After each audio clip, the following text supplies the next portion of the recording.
ഞാനിത് ലോഗിൻ ചെയ്യുമ്പോഴത്തേന് ഈ കമ്മ്യൂണിക്കേഷൻ നേരെ ഫോക്സി കൂടെ പാസ് ചെയ്യുന്നുണ്ടോ ഇവിടെ വന്നിട്ടുണ്ട്. ഈ ഒരു കമ്മ്യൂണിക്കേഷൻ ഇവിടെ എത്തിയിട്ടുണ്ട്. നോക്കൂ, പാസ്വേഡ്, അഡ്മിൻ പാസ്വേഡ്. ഇങ്ങനെ ഈ കമ്മ്യൂണിക്കേഷൻസ് എല്ലാം നമുക്ക് നമ്മളുടെ ഓവാസ് ആപ്പിലേക്ക് വന്നുകൊണ്ടിരിക്കുകയാണ്. ഹേ എവരിവൺ, ഞാൻ മനു. ഞാനൊരു സൈബർ സെക്യൂരിറ്റി സ്പെഷ്യലിസ്റ്റാണ്. പ്രീവിയസ്ലി നമ്മൾ വെബ് ആപ്ലിക്കേഷൻ പെനിട്രേഷൻ ടെസ്റ്റിംഗ് അല്ലെങ്കിൽ സെക്യൂരിറ്റി ടെസ്റ്റിംഗ് പഠിക്കാനായിട്ട് ഒരു പ്ലേലിസ്റ്റ് സ്റ്റാർട്ട് ചെയ്തിട്ടുണ്ടായി. അതിൻ്റെ ഫസ്റ്റ് വീഡിയോയിൽ നമ്മൾ TWA ടാം വണ്ടബിൾ വെബ് ആപ്ലിക്കേഷൻ എന്നൊരു വണ്ടബിൾ സോഫ്റ്റ്വെയർ ഡൗൺലോഡ് ചെയ്ത് നമ്മളുടെ കാലി മെഷീനിലേക്ക് ഇൻസ്റ്റാൾ ചെയ്തു. എന്നാൽ അത് മാത്രം പോരാ, നമുക്ക് ഈ വണ്ടറബിലിറ്റി ഉള്ള ഒരു ആപ്ലിക്കേഷൻ കിട്ടിയിട്ടുണ്ട്. എന്നാൽ ആ വണ്ടറബിലിറ്റി എക്സ്പ്ലോയിറ്റ് ചെയ്ത് പഠിക്കുവാനായിട്ട് ഒരു സോഫ്റ്റ്വെയർ വേണം, അല്ലെങ്കിൽ ഒരു ടൂൾ വേണം.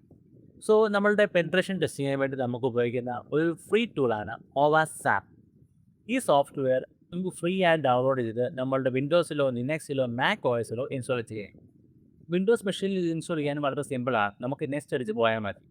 എന്നാൽ ലിനക്സിൽ അല്പം വ്യത്യാസമുണ്ട്. അതിൻ്റെ ചില ഡിഫിക്കൽട്ടീസും ഉണ്ട്. സോ നമ്മളിപ്പോൾ ചെയ്യാൻ പോകുന്നത് നമ്മുടെ കാലി മെഷീനിലേക്ക് ഈ സോഫ്റ്റ്വെയർ ഇൻസ്റ്റാൾ ചെയ്യുക എന്നുള്ളതാണ്. ഈ ഒരു സോഫ്റ്റ്വെയർ ഞാൻ പറഞ്ഞിരുന്നു ഒരു ഫ്രീ സോഫ്റ്റ്വെയർ ആണ്. അതുകൊണ്ട് തന്നെ ഇത് വളരെ പോപ്പുലർ ആയിട്ടുള്ള ടെസ്റ്റിംഗ് സോഫ്റ്റ്വെയർ ആണ്.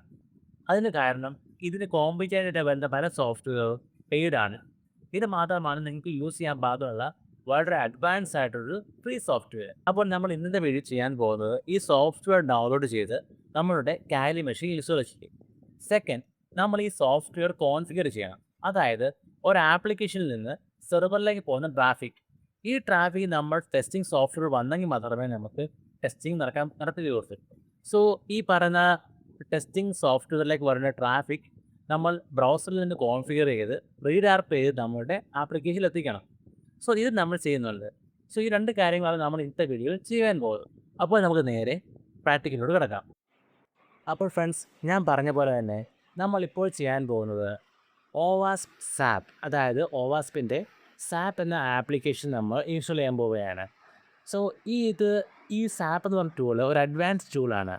അതുപോലെ തന്നെ ഇതൊരു ഫ്രീ ടൂളാണ്. നമുക്ക് ഇതേപോലെ പല ഓൾട്ടർനേറ്റീവായ ടൂൾസുകൾ ഉണ്ടെങ്കിലും അതൊക്കെ പെയ്ഡാണ്. നമുക്ക് ബിഗിനർ എന്ന രീതിയിൽ പഠിക്കാൻ പറ്റുന്ന ഏറ്റവും നല്ല ടൂളാണ് സാപ്പ്. സോ ഈ സാപ്പ് ടൂൾ നമുക്ക് ഫ്രീ ആയിട്ട് തന്നെ ഇവരുടെ സൈറ്റിൽ നിന്ന് ഡൗൺലോഡ് ചെയ്യാൻ പറ്റുന്നതാണ്. സോ ഇവിടെ ഡൗൺലോഡ് ക്ലിക്ക് ചെയ്യുകയാണെങ്കിൽ നമ്മളെ ഇവർ സാപ്പിൻ്റെ ഒഫീഷ്യൽ സൈറ്റിലോട്ട് കൊണ്ടുചെല്ലുകയാണ്. സോ നമ്മൾ യൂസ് ചെയ്യുന്ന OS, ഇപ്പോൾ വിൻഡോസ് ആണെങ്കിലും മാക് ആയാലും ലിനക്സ് ആണെങ്കിലും ഏത് പ്ലാറ്റ്ഫോമിലേക്ക് സപ്പോർട്ട് ചെയ്യേണ്ട ടൂളും ഇവിടെ അവൈലബിലിറ്റി ഉണ്ട്. സോ നമ്മുടെ വിൻഡോസ് മെഷീൻ്റെ 64 ബിറ്റാണോ 32 ബിറ്റാണോ OS എന്ന് നോക്കിയിട്ട് നിങ്ങൾക്ക് ഇൻസ്റ്റാൾ ചെയ്യാവുന്നതാണ്. ഇവിടെ ഇപ്പോൾ ഞാൻ ചെയ്യാൻ പോകുന്നത് ഇത് ലിനക്സ് മെഷീനിലേക്ക് ഇൻസ്റ്റാൾ ചെയ്യാൻ പോവുകയാണ്. എൻ്റെ വിൻഡോസ് മെഷീൻ ഓൾറെഡി നമുക്ക് ഇപ്പോൾ തന്നെ ഓവാസ് ആപ്പ് റണ്ണിങ് ആണ്. എന്നാൽ ഇത് ഇൻസ്റ്റാൾ ചെയ്യാൻ വലിയ പാടില്ല. ജസ്റ്റ് ഫ്യൂ നെക്സ്റ്റ് ക്ലിക്ക് അടിച്ചാൽ തന്നെ അത് ഇൻസ്റ്റാൾ ആകും. എന്നാൽ നമ്മുടെ ലിനക്സ് മെഷീനിൽ അല്പം ഡിഫറൻസ് ആണ്. അതുകൊണ്ട് തന്നെ ഞാനിപ്പോൾ ലിനക്സ് ഇൻസ്റ്റാളറാണ് എടുത്തിരിക്കുന്നത്. സോ ഇവിടെ നമുക്ക് ഡൗൺലോഡ് ചെയ്യുന്ന ഫയൽ കാണാം, സാപ്പ് unix.sh. ഇതാണ് ഫയലിൻ്റെ എക്സ്റ്റൻഷൻ. സോ .sh എന്ന് വെച്ചാൽ ഷെൽ എന്നാണ് ഇതിൻ്റെ മീനിങ്. സോ ഇപ്പോൾ ഈ ഫയൽ ഡൗൺലോഡ് ആയിക്കൊണ്ടിരിക്കുകയാണ്. ഓക്കെ, അങ്ങനെ നമ്മൾ നമ്മളുടെ ഓവാസ് ആപ്പ് ഡൗൺലോഡ് ചെയ്തിട്ടുണ്ട്. ഓക്കെ, സോ ഇതാണ് നമ്മുടെ ഓവാസ് ആപ്പ് ഫയൽ. ഓക്കെ, സോ ഇത് ഞാൻ ഇൻസ്റ്റാൾ ചെയ്യാൻ പോവുകയാണ്. സോ ഇവിടെ നമ്മളുടെ ഓവാസ് ആപ്പ് ഫയൽ കാണാൻ പറ്റുന്നുണ്ട്. പക്ഷേ ഇതിപ്പോൾ നോക്കുകയാണെങ്കിൽ ഇതൊരു എക്സിക്യൂട്ടബിൾ മോഡിലല്ല കിടക്കുന്നത്, .sh ഫയലാണ്. എന്നാൽ ഇപ്പോൾ എക്സിക്യൂട്ടബിൾ മോഡിലല്ല. സോ പ്രീവിയസ്ലി നമ്മൾ ചെയ്ത പോലെ നമ്മൾ CH മോഡ് ഉപയോഗിച്ചിട്ടാണ് ഇതിൻ്റെ മോഡ് ചേഞ്ച് ചെയ്യാൻ പോകുന്നത്. CH mode +X. സോ ഇപ്പോൾ നമ്മളുടെ ഫയൽ എക്സിക്യൂട്ടബിൾ മോഡിലാണ് കിടക്കുന്നത്. ഇതിന് ./sap ഫയലിനെ അത് ഫുള്ളിനെ കൊടുക്കുകയാണെങ്കിൽ നമുക്കിത് ഇൻസ്റ്റാൾ ചെയ്യാൻ പറ്റും. ഇപ്പോൾ നമ്മളുടെ ഫയൽ ഇപ്പോൾ ഇൻസ്റ്റാളേഷൻ സ്റ്റാർട്ട് ചെയ്തിരിക്കുകയാണ്. സോ അങ്ങനെ ഓവാസ് ആപ്പ് നമ്മളുടെ കാലി മെഷീനിൽ ഇൻസ്റ്റാൾ ചെയ്തിട്ടുണ്ട്. സാപ്പ് ഇവിടെയുണ്ട്. ജസ്റ്റ് സാപ്പിൽ ക്ലിക്ക് ചെയ്യുകയാണെങ്കിൽ സാപ്പ് റൺ ചെയ്യാൻ തുടങ്ങും. ഇതാണ് നമ്മളുടെ സാപ്പ് ആപ്ലിക്കേഷൻ. സോ ഞാൻ പറഞ്ഞത് നമ്മളുടെ വെബ് ആപ്ലിക്കേഷൻ ടെസ്റ്റിങ്ങിന് വേണ്ടിയിട്ടുള്ള നമ്മൾ പഠിക്കുന്ന ഫസ്റ്റ് ടൂളാണ് സാപ്പ്, ഓവാസ് ആപ്പ്. സോ ഈ ഓവാസ് ആപ്പ് നമ്മൾ ഇൻസ്റ്റാൾ ചെയ്തുകൊണ്ട് മാത്രമായിട്ടില്ല. പ്രീവിയസ്ലി ഞാൻ പറഞ്ഞിട്ടുണ്ടായിരുന്നു നമ്മളുടെ DBW ആപ്ലിക്കേഷൻ നമ്മൾ നമ്മളുടെ ലോക്കൽ ഹോസ്റ്റിലാണ് ഇൻസ്റ്റാൾ ചെയ്തിട്ടുണ്ടായിരുന്നത്.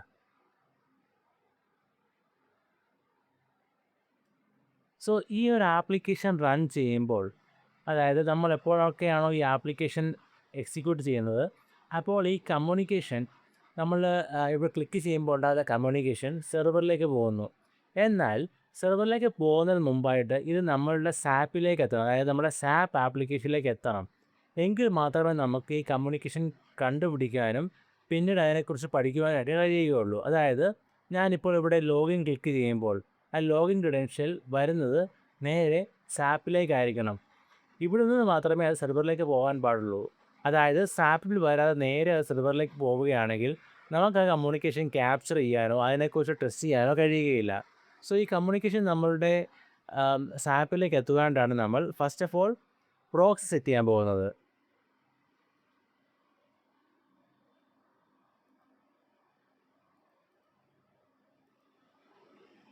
പ്രോക്സി എന്ന് വെച്ചാൽ ഒരു മിഡിൽ മാൻ ആണ് ഇതിൻ്റെ അർത്ഥം. ഈ പ്രോക്സി സെറ്റ് ചെയ്യുന്നതിലൂടെ നമ്മളുടെ കമ്മ്യൂണിക്കേഷൻ നേരെ സെർവറിലേക്ക് പോവാതെ ബ്രൗസറിൽ നിന്ന് സാപ്പിലേക്ക് പോകും. സോ അതിനു വേണ്ടി നമ്മളൊരു കാര്യം ചെയ്യാം. നിങ്ങൾ ഫസ്റ്റ് ഓഫ് ഓൾ നിങ്ങളുടെ ബ്രൗസർ, ഞാനിപ്പോൾ ഉപയോഗിക്കുന്നത് മോസില്ല ഫയർഫോക്സ് ആണ്, നിങ്ങളും അത് തന്നെ ഉപയോഗിക്കുക. ഇവിടെ ഫോക്സി പ്രോക്സി എന്ന് സെർച്ച് ചെയ്യുക. ഫോക്സി പ്രോക്സി ഇങ്ങനെ സെർച്ച് ചെയ്യുമ്പോൾ നമുക്ക് ഫോക്സി പ്രോക്സിയുടെ ഒരു ആഡ് ഓൺ കിട്ടും. ഓക്കെ, ഇത് നിങ്ങളുടെ ഫയർഫോക്സിലേക്ക് നിങ്ങൾക്ക് ആഡ് ചെയ്യാം. ഇതിപ്പോൾ ഓൾറെഡി എൻ്റെ മെഷീനിൽ ആയിട്ടുണ്ട്, അതുകൊണ്ടാണ് ഞാനിപ്പോൾ വീണ്ടും ചെയ്യാത്തത്. സോ ഇത് ആഡ് ചെയ്തതിന് ശേഷം നിങ്ങൾ റൈറ്റ് സൈഡിൽ കാണുന്ന ഈ ഓപ്ഷനിൽ പോയിട്ട് ഫോക്സി പ്രോക്സി എടുക്കുക. ഇവിടെ ഓപ്ഷൻസിൽ നിങ്ങൾക്ക് പ്രോക്സി ആഡ് ചെയ്യാൻ പറ്റും. ഇത് ഞാൻ വേറൊരു ടെസ്റ്റിംഗ് ടൂളിൻ്റെ പേരാണ് കൊടുത്തിരിക്കുന്നത്. നിങ്ങൾക്ക് ആവശ്യമായിട്ടുള്ള ടൂളിൻ്റെ പേര് ഇവിടെ കൊടുക്കുക. ഇവിടെ ഞാൻ സാപ്പ് എന്ന് കൊടുത്തിരിക്കുകയാണ്. അതാണ് നമ്മളുടെ ടൂളിൻ്റെ പേര്, സാപ്പ്. പിന്നീട് നമ്മൾ ടെസ്റ്റ് ചെയ്യാൻ പോകുന്ന ഹോസ്റ്റ്, അതായത് 127.0.0.1 ആണ് നമ്മളുടെ ലൂപ്പ് ബാക്ക് IP അഡ്രസ്. ഇതിലാണ് നമ്മളുടെ മെഷീൻ റൺ ചെയ്തുകൊണ്ടിരിക്കുന്നത്. ഓക്കെ, സോ ഇത് ഞാൻ തന്നെ ഇവിടെ കൊടുത്തിട്ടുണ്ട്. പിന്നെ പോർട്ട് നമ്പറായിട്ട് ഞാൻ കൊടുക്കുന്നത് 8080 ആണ്. ഓക്കെ, പിന്നീട് ഞാൻ ഇത്രയും മതി. കളർ നമുക്ക് വേണമെങ്കിൽ സെലക്ട് ചെയ്യാം. ഇപ്പം ബൈ ഡിഫോൾട്ട് ഗ്രീൻ ഉപയോഗിച്ചിരിക്കുകയാണ്. അതായത് ഞാൻ എപ്പോഴൊക്കെ ഈ ഓപ്ഷൻ ഓൺ ആക്കുന്നു അപ്പോൾ ഇത് ഗ്രീൻ കളറിൽ കാണിക്കും. കണ്ടില്ലേ? ഓക്കെ, സോ ഇനി ഞാൻ ചെയ്യാൻ പോകുന്നത് ഇതേ സെറ്റിങ്സ് നിങ്ങളുടെ സാപ്പിലും ചെയ്യണം. അതായത് ഈ ബ്രൗസറും നമ്മുടെ ടൂളും ഒരേ IPയിലേക്ക് കമ്മ്യൂണിക്കേറ്റ് ചെയ്താൽ മാത്രമേ ഈ കമ്മ്യൂണിക്കേഷൻ ഇവിടെ എത്തുകയുള്ളൂ. അതുകൊണ്ട് തന്നെ നമുക്ക് നേരെ ചെല്ലേണ്ടത് ഓപ്ഷൻസിൽ പോയിട്ട് ഇവിടെ നെറ്റ്വർക്കിലേക്ക് ചെല്ലുക. നെറ്റ്വർക്കിനുള്ളിൽ ലോക്കൽ സെർവർ ആൻഡ് പ്രോക്സി ഈ ഓപ്ഷനിൽ വരിക. പിന്നീട് ഇവിടുത്തെ IP അഡ്രസ് മാറ്റി 127.0.0.1 എന്ന് കൊടുക്കുക. പിന്നീട് പോർട്ട് നമ്പർ 8080 തന്നെ. ഇത് കൊടുത്തു കഴിയുമ്പോൾ അതായത് ഈ പറയുന്ന IP അഡ്രസ് മറ്റെന്തെങ്കിലും ലിസൺ ചെയ്തുകൊണ്ടാണ് അത് പറ്റാത്തത്. നമുക്കൊരു കാര്യം ചെയ്യാം, 8081 കൊടുത്തു നോക്കാം. ഓക്കെ, പക്ഷേ ഇപ്പോൾ പ്രശ്നം എന്ന് വെച്ചാൽ നമ്മളിവിടെ കൊടുത്തിരിക്കുന്ന ഫോക്സി പ്രോക്സിയുടെ സെറ്റപ്പിൽ കൊടുത്തിരിക്കുന്നത് 8080 ആണ്. അത് മാറ്റി 8081 ആക്കുക. അതായത് ഞാൻ പറഞ്ഞ പോലെ എല്ലാ ഡിവൈസുകളും സെയിം പോർട്ടിലും സെയിം IPയിലും ലിസൺ ചെയ്താൽ മാത്രമേ കമ്മ്യൂണിക്കേഷൻ വരികയുള്ളൂ. സോ ഇപ്പോൾ നമ്മളുടെ മെഷീൻ കമ്മ്യൂണിക്കേഷന് വേണ്ടി സെറ്റ് ആയിട്ടുണ്ട്. ഞാൻ ജസ്റ്റ് ഈ ഒരു പേജ് ഒന്ന് റീലോഡ് ചെയ്ത് നോക്കട്ടെ.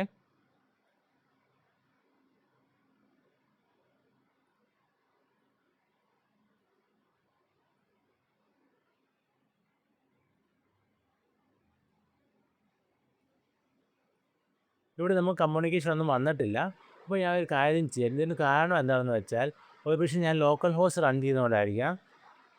ഞാൻ ഇഫ് കോൺഫിഗ് കൊടുത്ത് നോക്കുമ്പോഴത്തേന് എൻ്റെ IP അഡ്രസ്സ് കാണിക്കുന്നത് ഇതാണ് 192. ഇതാണ് IP അഡ്രസ്സ്. ഇത് കോപ്പി ചെയ്തെടുക്കുക. അതിനുശേഷം /DBW കൊടുത്ത് നോക്കുക. ഓക്കെ, ഇവിടെ നോക്കൂ, ഇപ്പോൾ നമ്മളുടെ പ്രോക്സി ആ കമ്മ്യൂണിക്കേഷൻ റിജക്റ്റ് ചെയ്യുന്നുണ്ട്. ഓക്കെ, തൽക്കാലം ഞാനത് ഡിസേബിൾ ചെയ്യുകയാണ്. ഓക്കെ, മൈ മിസ്റ്റേക്ക് എന്ന് വെച്ചാൽ ഞാൻ മുമ്പ് സേവ് ചെയ്ത ഓപ്ഷൻ 2ആയിട്ടാണ് സേവ് ആയിരിക്കുന്നത്. ഓക്കെ, ഞാനിപ്പോൾ ഒരെണ്ണം ഞാൻ കളഞ്ഞിരിക്കുകയാണ്.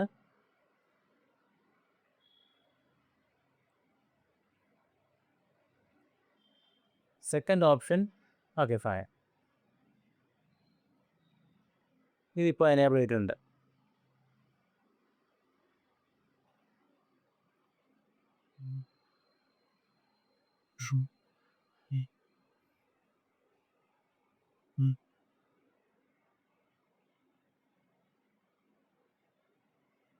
ഓക്കെ, ഞാനിപ്പോൾ സേവ് ചെയ്തിട്ടുണ്ട്.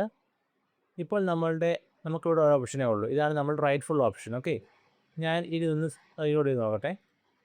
ഓക്കെ, നോക്കൂ, നമ്മുടെ കമ്മ്യൂണിക്കേഷൻ എല്ലാം വന്നിട്ടുണ്ട്. ഇവിടെ കോംപ്ലക്സിറ്റിയുടെ ആവശ്യമില്ല, ജസ്റ്റ് ചെയ്ത കാര്യം ഇത് തന്നെയാണ്. ജസ്റ്റ് ഈ ഒരു പ്രോക്സി നമ്മൾ എഡിറ്റ് ചെയ്തിട്ട് പോർട്ട് നമ്പർ മാത്രം മാറ്റി. ഓക്കെ, ഇത് തന്നെ നമ്മളുടെ ഈ പറയുന്ന ഫോക്സി പ്രോക്സിയിൽ മാറ്റിയിട്ടുണ്ട്.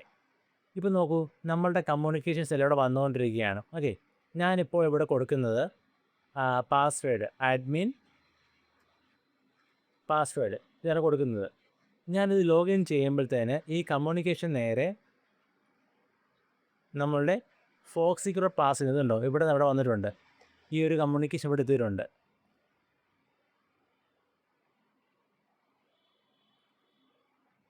നോക്കൂ, പാസ്വേഡ്, അഡ്മിൻ പാസ്വേഡ്.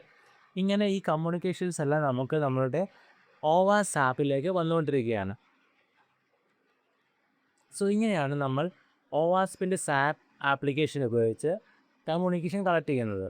സോ ഈ വീഡിയോയിൽ നമ്മൾ എങ്ങനെ ഓവാസ് ആപ്പ് ഇൻസ്റ്റാൾ ചെയ്യാമെന്നും പ്രോക്സി സെറ്റ് ചെയ്യാമെന്നും പഠിച്ചു.